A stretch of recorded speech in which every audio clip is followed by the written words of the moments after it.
You know how landlords are supposed to intervene if there's an issue that occurs or a complaint that a tenant makes? Well, in my case, my landlord's totally useless when it comes to these kind of stuff and almost never responds to me, let alone actually help me out. Okay, before we start, I just want to make it clear to everybody that I'm not going to reveal any personal information of myself, my landlord, or any of the tenants that I'm currently living with. So I won't be revealing the names of certain people, the institutions or workplaces they attend, none of that shit. It's not just because it's in direct violation of community guidelines or it's against the law. Also because I don't want trolls and people that dislike me to use the intel they gathered against me in the future. I do have concrete evidence in the form of text messages on both SMS and WhatsApp that I won't be deleting. However, I most likely won't disclose them as they don't necessarily constitute as proof to back up my wild claims of my landlord. Yes, I know that I sound like I have a lisp in my voice and sometimes it's hard to hear me, but I'm using my mic coming from my laptop, so honestly, you can't really expect to hear studio quality sound. At first, she actually did help me back then when I made my first complaint and would notify me if she was doing things that would annoy me, like, you know, having a party. A few months ago, when I was actually new to the place and I just moved in, I tried using the keys that she gave me to lock my room as well as the side door that allows me to enter the place. For both of the keys, it didn't even work properly. So then I sent a text message to her because she told me that if I had any complaints, I'm basically supposed to text her instead of just going upstairs and telling her directly for convenience. And then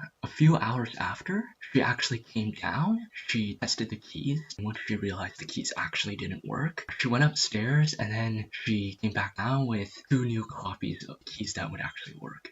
You hear that? That was actually pretty loud. Yeah, it sucks living with these kind of people. You get what you pay, right? Rent living here. Honestly, if it weren't for the cheap price, I most likely would have chosen another place to rent. I kept procrastinating and didn't actually start finding a place to rent until very late in the summers. It's mostly my fault that I'm in this mess. There was this other time when the landlord hired some electricians to do some renovating early in the morning, and I wanted to cook something. As I was heating up the stove, one of the electricians suddenly went to the electricity box, shut off the electricity in the kitchen. Struggle between me turning the electricity back on and the electrician turning it back off, until eventually the landlord came downstairs to make a negotiation and her passive aggressiveness. Slowly over time, she'd start to ignore me more often. She'd show less and less empathy. I usually sleep around midnight. Sadly, that's also when the landlord tends to make loud noise above me. Before, I would text messages to her telling her to stop, and eventually she would stop, but later over time, she wouldn't even listen to me. She would just ignore my text messages and then keep on making noise.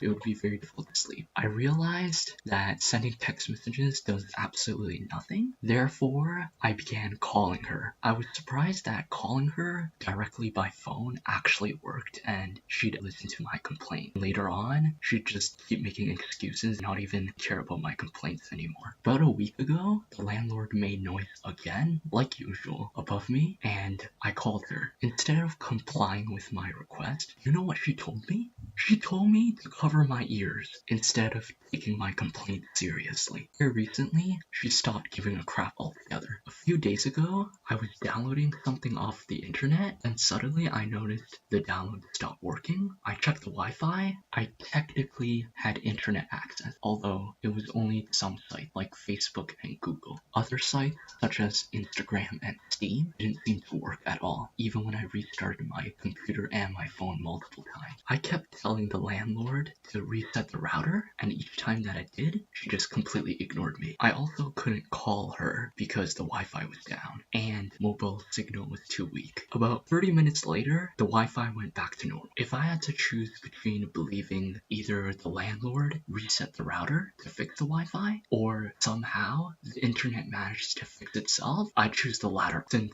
by this point, it's more believable to have faith in the supernatural than to accept that the landlord is taking my complaint seriously. Alright, I think I'm done complaining about my landlord since it won't really solve anything, and I know that I should have chosen another place besides just the pricing.